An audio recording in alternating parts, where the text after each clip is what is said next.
दोस्तों नमस्कार, मेरा नाम है आदर्श और आज की इस वीडियो में हम जानेंगे कि कैसे 105th अमेंडमेंट एक्ट से राज्यों के पास इतनी पावर हो गई कि वो अपने हिसाब से ओबीसीज का लिस्ट निकाल सकते हैं।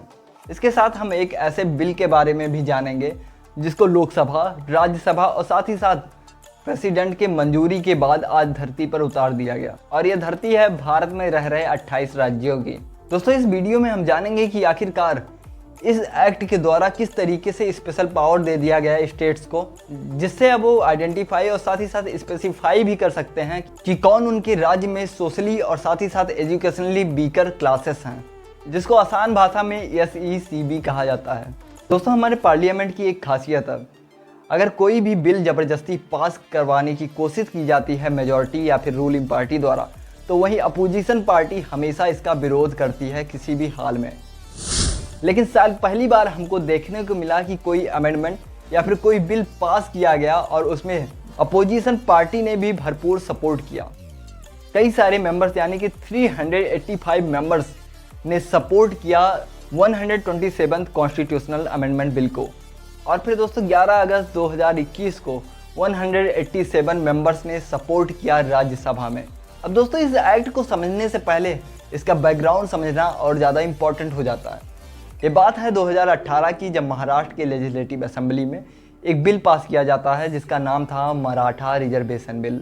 उस टाइम पे महाराष्ट्र में दोस्तों देवेंद्र फडणवीस वहाँ के CM थे और दोस्तों यह बात सबको पता है कि BJP पार्टी से हैं वो। उन्होंने भी इस बिल पर ठप्पा लगा दिया और 16% रिजर्वेशन मिल गया मराठाओं को। दोस्तों महाराष्ट्र में वह बिल उसी साल यानी कि 2018 में पास हो चुका था, लेकिन कई सारी OBC जातियों ने इसका बढ़ चढ़ कर विरोध किया और दोस्तों यह मामला पहुंच गया हाई कोर्ट तक। अब महाराष्ट्र हाई कोर्ट ने इस बिल पर रोक लगा दिया। अब यह मसला पहुंच चुका था सुप्रीम कोर्ट तक। सुप्रीम कोर्ट में 5 जजेस की बेंच बैठी और उन्होंने सुनवाई करने के बाद यह डिसीजन लिया कि यह रिजर्वेशन बिल अनकॉन्स्टिट्यूशनल है। दोस्तों सुप्रीम कोर्ट ने 1992 के इंदिरा साहनी केस को स्टडी करते हुए बताया कि उस समय पे जो 9 जजेस की बेंच बैठी थी उसने यह निर्धारित किया था कि 50% से ज़्यादा रिजर्वेशन कोटा किसी भी कीमत से उससे ज़्यादा नहीं भरा जा सकता। सुप्रीम कोर्ट ने कहा कि यह बिल इस जजमेंट को वायलेट करता है। सुप्रीम कोर्ट ने स्टेट गवर्नमेंट से जवाब मांगा कि कौन से वो वैलिड रीजंस हैं जिससे आपके पास ये पावर आई कि आपने मराठाओं को OBC बनाया। दोस्तों इसके साथ 2018 में आए 102nd अमेंडमेंट एक्ट के अनुसार कॉन्स्टिट्यूशन ने कहा कि यह बिल पूरी तरीके से अनकॉन्स्टिट्यूशनल और साथ ही साथ इलीगल है, क्योंकि दोस्तों 102nd अमेंडमेंट एक्ट जो आया था 2018 में, उसके एक आर्टिकल 342A के अनुसार national commission for backward classes governor और साथ ही साथ प्रेसिडेंट ही यह सुनिश्चित करेगा कि कौन सी जातियाँ OBC में आएंगी और कौन सी नहीं आएंगी। यहाँ पर दोस्तों ये इंटरेस्टिंग हो जाता है कि किस तरीके से दोनों बिल BJP गवर्नमेंट द्वारा ही लाए गए थे और एक बिल ने दूसरे बिल को पास ही नहीं होने दिया। अब सुप्रीम कोर्ट के ये सब कहने के बाद महाराष्ट्र की सरकार में उथल पुथल मच गई। ये बात सेंट्रल गवर्नमेंट तक पहुंची और सेंट्रल गवर्नमेंट ने रिक्वेस्ट किया सुप्रीम कोर्ट से कि एक बार फिर से आप इस जजमेंट को रिव्यू करिए। लेकिन दोस्तों सुप्रीम कोर्ट ने यह मना कर दिया। सुप्रीम कोर्ट ने कहा कि हमने जो डिसीजन लिया वो पूरी तरीके से सही है। एक बार फिर से केंद्र सरकार ने दोबारा अपील किया सुप्रीम कोर्ट से कि अपने जजमेंट को एक बार दोबारा रिव्यू करिए और देखिए कि शायद इसमें कुछ हो सकता है या नहीं हो सकता। लेकिन दोस्तों 5 मई 2021 को सुप्रीम कोर्ट ने आखिरकार जजमेंट ले ही लिया कि ये कानून पूरी तरीके से इलीगल और अनकॉन्स्टिट्यूशनल है। इसके बाद दोस्तों सेंट्रल गवर्नमेंट पूरी तरीके से हिल गई। दोस्तों भारत की कॉन्स्टिट्यूशन की एक खासियत है कि यहाँ पर सुप्रीम कोर्ट और साथ ही साथ पार्लियामेंट को एक ही तराजू पे बैलेंस पे रखने की खासियत रखी गई है। दोस्तों एक तरफ सुप्रीम कोर्ट उस बिल और उस लॉ को रिजेक्ट कर देता है जो असंवैधानिक हो, वहीं दूसरी ओर पार्लियामेंट हमेशा उस कानून में ही थोड़ा सा फेरबदल यानी कि अमेंडमेंट कर पास कर देता है और इसी शांत से भरे हुए युद्ध को हमेशा जीतने के लिए सरकारें मदद लेती हैं पार्लियामेंट की।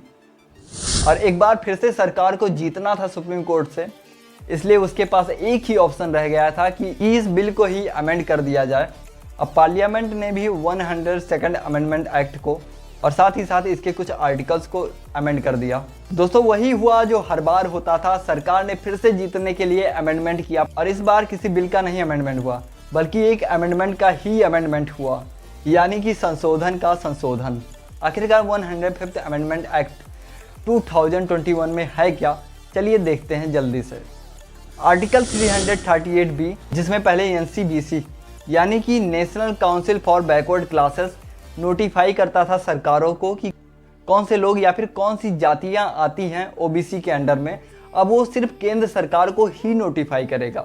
वहीं आर्टिकल 342A, जिसमें दोस्तों पहले था कि प्रेसिडेंट गवर्नर के कंसर्न के साथ नोटिफाई करता था कि कौन से लोग पिछड़े जातियों में आते हैं, कौन से नहीं। इस चीज़ को एकदम राज्य से अलग कर दिया गया। आर्टिकल 366 का 26C, जिसमें ये बताया गया कि अब सेंट्रल गवर्नमेंट में जो पिछड़ा वर्ग यानी कि जो बैकवर्ड क्लासेस की जातियाँ होंगी उसका अलग लिस्ट होगा, और जो स्टेट गवर्नमेंट होगी उसकी बैकवर्ड क्लासेस की अलग लिस्ट होगी।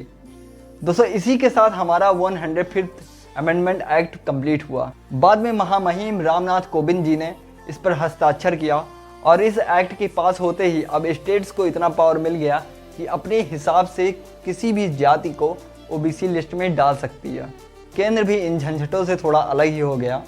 अब NCBC जो लिस्ट भेजेगा केंद्र के पास, केंद्र वह नोटिफाई करेगा कि वो जाति को रखा जाए या ना रखा जाए उस लिस्ट में। दोस्तों आशा करता हूँ यह वीडियो आपको अच्छा लगा होगा। अगर वीडियो अच्छा लगा है तो प्लीज़ वीडियो को लाइक करिएगा। मैं हमेशा ही ऐसे सोशल इश्यूज, साथ ही साथ आपसे रिलेटेड टॉपिक्स के ऊपर वीडियो बनाता हूँ। प्लीज़ वीडियो को लाइक करिए, चैनल को सब्सक्राइब करिए। मिलते हैं अगले वीडियो में। Thank you. जय हिंद, जय भारत।